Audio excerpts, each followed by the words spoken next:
جورا Switzerland کے 26 canton میں چھوٹا سا کینٹن ہے۔ یہ نسبتاً سستا بھی ہے۔ مجھے ایک بار اس کے شہر ڈیل مونٹ جانے کا اتفاق ہوا۔ یہ جورا کا دارالحکومت ہے۔ شہر کے درمیان چوک ہے اور میں نے وہاں ایک عجیب منظر دیکھا۔ لوگ چوک میں کھڑے تھے اور ان کے درمیان ایک شخص کھڑا ہو کر تقریر کر رہا تھا، جبکہ سائیڈز پر لوگ کھڑے ہو کر تماشا دیکھ رہے تھے۔ میں اسے مداری کا کھیل سمجھ کر رک گیا۔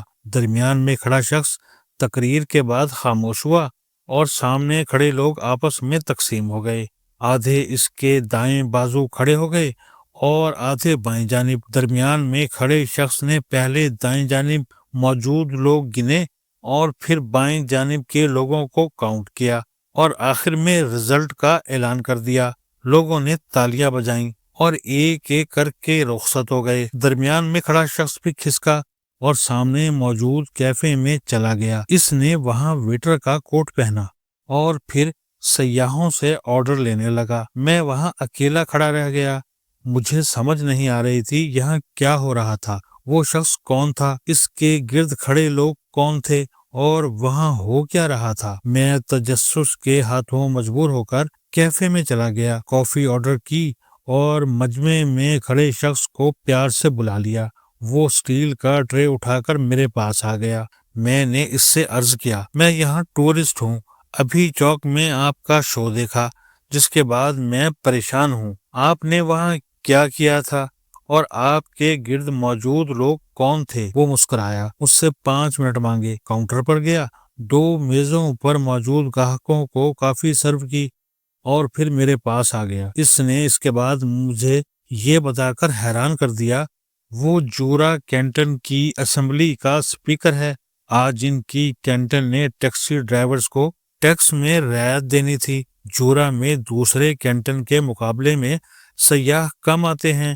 ہم انہیں اپنی طرف متوجہ کرنا چاہتے ہیں، لہٰذا ہم ٹیکس کم کر رہے ہیں۔ ہم نے آج ٹیکسی ڈرائیورز کے ٹیکس میں تخفیف کا فیصلہ کرنا تھا۔ میری آج ڈیوٹی تھی، لہٰذا میں نے لنچ بریک کے دوران باڈی کے تمام ارکان کو کیفے کے سامنے بلا لیا۔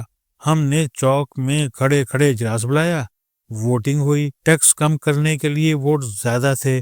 ہم نے فیصلہ کیا اور اجلاس ختم ہو گیا۔ میں اب ڈیوٹی کے بعد کینٹن کے آفس جاؤں گا اور تحریری رولنگ جاری کر دوں گا۔ میری حیرت میں اضافہ ہو گیا۔ میں نے اس سے پوچھا، کیا تم سیاست کے ساتھ ملازمت بھی کرتے ہو؟ اس کا جواب تھا، پورے سوئٹزرلینڈ کے سیاستدان سیاست کے ساتھ ملازمتیں اور کاروبار کرتے ہیں۔ ہمارے ملک میں سیاست فل ٹائم کام نہیں ہے، ہم پارٹ ٹائم سیاستدان ہیں۔ دن میں کام اور شام کے وقت تھوڑی دیر سیاست اور اس کے بعد گھر جا کر سو جاتے ہیں۔ میں نے پوچھا، کیا ڈبل جاب سے آپ لوگ تھک نہیں جاتے؟ اس کا جواب تھا، سیاست معمولی سا کام ہے، ہم نے آپ کے سامنے 10 منٹ میں ٹیکس کا فیصلہ کر دیا اور بس، لہٰذا اس میں تھکنے والی کیا بات ہے؟ دوسرا، اگر میں سیاست کے ساتھ کام نہیں کروں گا تو پھر کھاؤں گا کہاں سے؟ میں نے پوچھا، کیا آپ کو تنخواہ نہیں ملتی؟ اس کا جواب تھا، ملتی ہے، لیکن یہ اتنی کم ہوتی ہے کہ میں اس میں گزارا نہیں کر سکتا، چنانچہ مجھے کیفے میں بھی کام کرنا پڑتا ہے۔ میرے لیے یہ داستان حیران کن تھی، لیکن جب ذرا سی تحقیق کی تو پتہ چلا سوئٹزرلینڈ کا سیاسی نظام پوری دنیا سے مختلف ہے۔ ملک 26 کینٹن میں تقسیم ہے اور تمام کینٹن خود مختار اور آزاد ہیں۔ ان کی پولیس اور عدالتیں تک اپنی ہوتی ہیں۔ ملک میں 16 بڑی سیاسی جماعتیں ہیں۔ یہ نظریاتی لحاظ سے ایک دوسرے سے مکمل طور پر مختلف ہیں۔ ان میں سے 4 بڑی پارٹیاں مل کر 7 کونسلرز منتخب کرتی ہیں۔ یہ 7 ممبرز 7 وزراء بنتے ہیں اور ہر وزیر مکمل طور پر آزاد اور خود مختار ہوتا ہے۔ سوئٹزرلینڈ میں چیف ایگزیکٹو یعنی وزیر اعظم کا عہدہ نہیں، تاہم ان کا صدر ہوتا ہے، لیکن یہ عہدہ اعزازی ہے۔ اس کے پاس جھنڈا لہرانے، صدارتی دستاویز وصول کرنے اور مہمانوں کو ریسیو کرنے کے علاوہ کوئی اختیار نہیں ہوتا۔ کونسل کے 7 ممبرز ایک سال کے لیے صدر بن جاتے ہیں، اپنی باری پر عہدہ سنبھالتے ہیں اور پھر چپ چاپ دوسرے کے لیے عہدہ چھوڑ دیتے ہیں۔ ہر سوئس وزیر اپنے شعبے کا وزیر اعظم ہوتا ہے مثلاً ان کے فارن منسٹر کے پاس وزارت خارجہ کی وزارت عظمیٰ ہے۔ یہ تمام معاہدوں پر وزیر اعظم کی حیثیت سے دستخط کرے گا اور اسے اس کے لیے کسی سے اجازت نہیں لینا پڑتی۔ یہ دنیا بھر کے وزرائے اعظم اور صدور کا استقبال بھی کرے گا، مذاکرات بھی کرے گا اور معاہدوں پر سائن بھی۔ کوئی اس سے پوچھ پڑتال نہیں کر سکے گا۔ ملک میں ڈائریکٹ ڈیموکریسی ہے۔ یہ ایک دلچسپ کھیل ہے۔ مثلاً فرض کریں سوئٹزرلینڈ کی پارلیمنٹ نے اپنے ارکان کی تنخواہوں میں اضافہ کر دیا، یا 26ویں ترمیم کے تحت ہائی کورٹس اور سپریم کورٹ کے ججز کی تعیناتی کا طریقہ بدل دیا۔ یہ حرکت اب عوام کو پسند نہیں آتی۔ عوام پورے ملک سے لاکھ دستخط اکٹھے کریں گے اور یہ خط پارلیمنٹ میں جمع کرا دیں گے۔ پارلیمنٹ اس کے بعد اس ایشو پر ریفرنڈم پر مجبور ہو جائے گی۔ ریفرنڈم ہوگا اور اگر اس میں عوام نے 50% ووٹ تنخواہوں کے خلاف دے دیے تو پارلیمنٹ کا فیصلہ ختم ہو جائے گا۔ اسی طرح اگر عوام کوئی قانون بنوانا چاہتی ہے تو 1.5 لاکھ لوگ دستخط کر کے اپنا بل پارلیمنٹ بھجوا دیں گے اور پارلیمنٹ قانون پاس کرانے یا اس پر ریفرنڈم پر مجبور ہو جائے گی۔ اسی طرح حکومت اگر کسی محلے میں سڑک بنانا چاہتی ہے یا اسے ڈبل کرنا چاہتی ہے تو یہ محلے کے لوگوں سے پوچھے گی۔ اگر محلے کے 50% لوگ سڑک کی مخالفت کر دیں تو سڑک نہیں بنے گی یا اس کا سائز بڑا نہیں ہوگا۔ حکومت اس کے بعد کسی قسم کی چھیڑ چھاڑ نہیں کر سکے گی۔ سسٹم کی یہ خوبصورتی ہے جس کی وجہ سے سوئٹزرلینڈ میں 8,91,000 کمپنیاں کام کر رہی ہیں، جن میں سے 5,14,000 کارپوریشنز ہیں اور یہ پوری دنیا کی اکانومی چلا رہی ہیں۔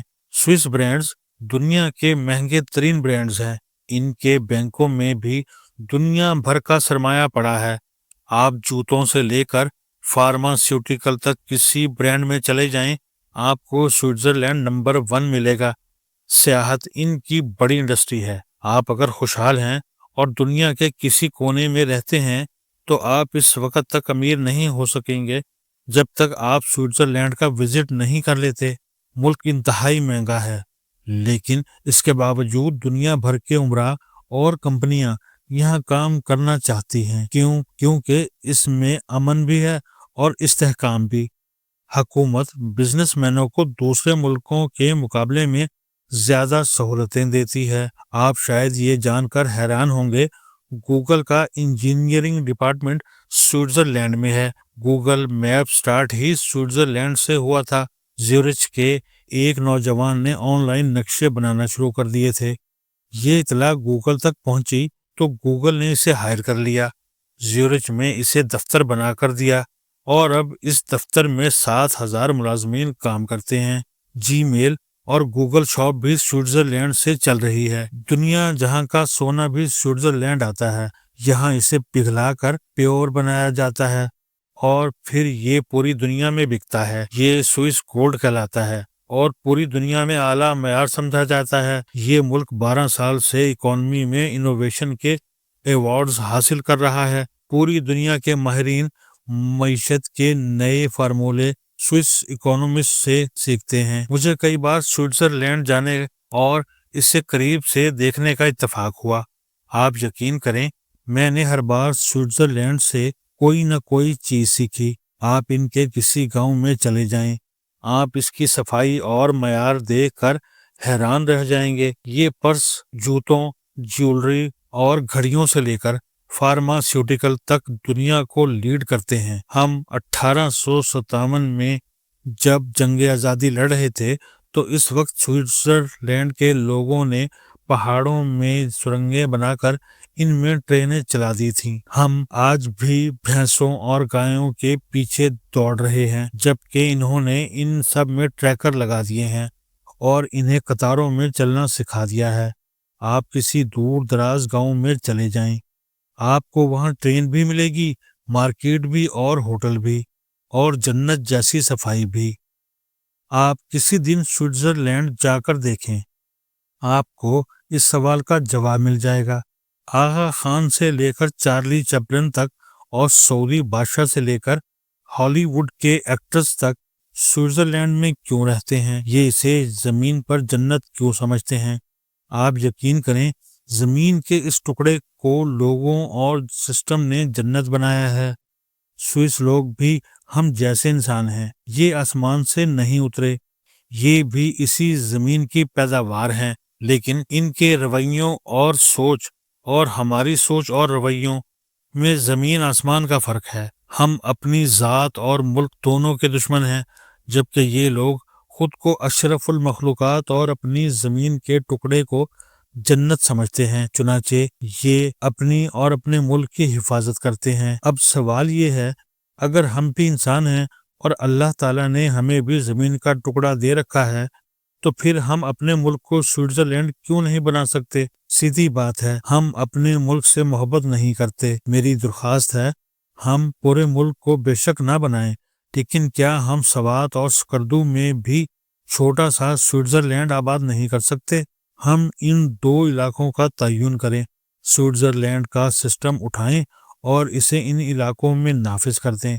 آپ یقین کریں یہ بھی سوئٹزرلینڈ بن جائیں۔ آخر یورپ کے عین درمیان میں 88,50,000 سوئس لوگوں نے بھی تو یہ کر دکھایا۔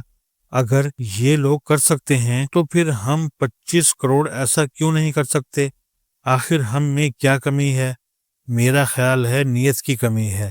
ہم بے ایمان لوگ ہیں اور قدرت بے ایمان لوگوں پر رحم نہیں کیا کرتی۔